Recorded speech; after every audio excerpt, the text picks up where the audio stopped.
Qué difícil seguir esas dos exposiciones, la verdad.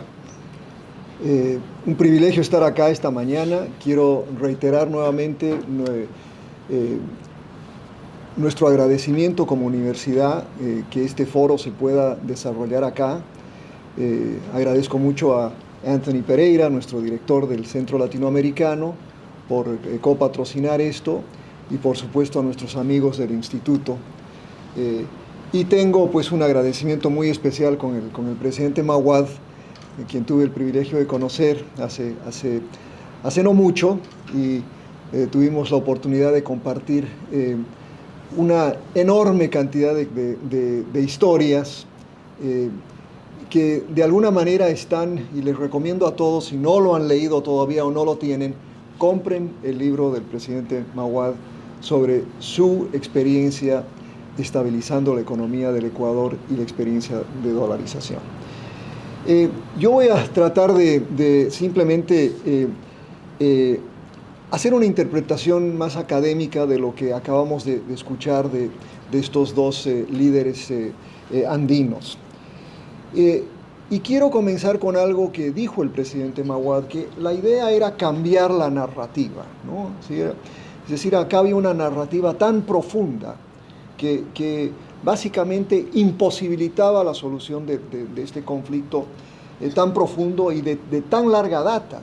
Es más, si uno lee la historia, ve que este conflicto en realidad era un conflicto que lo manejaba Bolívar y lo discutía Sucre. O sea, es un conflicto antiquísimo en el contexto latinoamericano.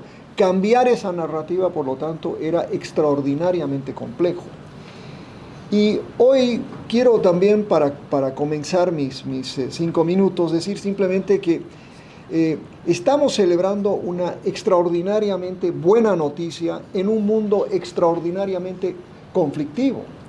Es decir, hoy vivimos quizás el momento más conflictivo de nuestra historia, con lo que está sucediendo en Ucrania, lo que está sucediendo en el Medio Oriente. Pero también cabe recordarles que hay 4 conflictos en América Latina que todavía persisten. Es más, el conflicto entre Venezuela y Guyana, por ejemplo, ¿no?, que de alguna manera el gobierno de Venezuela está exacerbando algunas tensiones con Guyana. Todavía hay tensiones muy grandes entre Colombia y Venezuela, ¿no? Tensiones muy grandes que son producto de varios años también, no solo territoriales, pero también hoy del avance del crimen organizado en ambos países. Por supuesto, como boliviano, debo mencionar el otro conflicto enorme y no resuelto, ¿no?, entre Bolivia y Chile. Y finalmente el conflicto que existe también hace muchos años y también irresuelto entre Belice y Guatemala. Ahora bien, lo que he aprendido esta mañana escuchando tanto al presidente Mawad como a la señora Fujimori es lo siguiente: que lo más importante en realidad es el timing de lo que se da. Es un tiempo muy importante, particularmente en Sudamérica, donde se estaba dando un proceso de transición hacia la democracia liberal y representativa, y donde había un enorme optimismo sobre la consolidación de democracias liberales y representativas, y donde los liderazgos regionales en particular veían al mundo como básicamente moviéndose en esa dirección. Muchos de los presidentes mencionados, tanto por la señora Fujimori como por el presidente Mawad, por ejemplo, la importancia de un liderazgo como el de Fernando Henrique Cardoso de Brasil, ¿no?, pero también la importancia de otros presidentes latinoamericanos y del resto del mundo que de alguna manera estaban comprometidos con lo que, vuelvo a reiterar, la democracia liberal y representativa. Ahora bien, en ese sentido, el liderazgo al que me refiero, yo rescato 5 cosas de lo que nos mencionó el presidente y la señora Fujimori. Primero, es esta idea de tener una estrategia, ¿no? Pero también de tener la voluntad y la capacidad política de gestionar estos acuerdos de paz. Y desarrollar esa capacidad no es fácil. Y no, quizás, presidente, quizás si usted hubiese sido presidente en 1988, no hubiese sido posible esto, ¿no? O sea, hay un momento en el que esto se facilitó. Pero ¿qué fue el liderazgo de estos dos presidentes y de los demás que ustedes lograron juntar? Primero es la capacidad de diplomacia y de negociación. Otra vez, el timing es importante, pero la capacidad de diplomacia y la capacidad de negociación, ¿no? Fue verdaderamente importante. El segundo factor que yo rescato, y esto quizás es lo más difícil de lograr, que es el desarrollo de confianza. La construcción de confianza en un proceso de negociación es extraordinariamente difícil.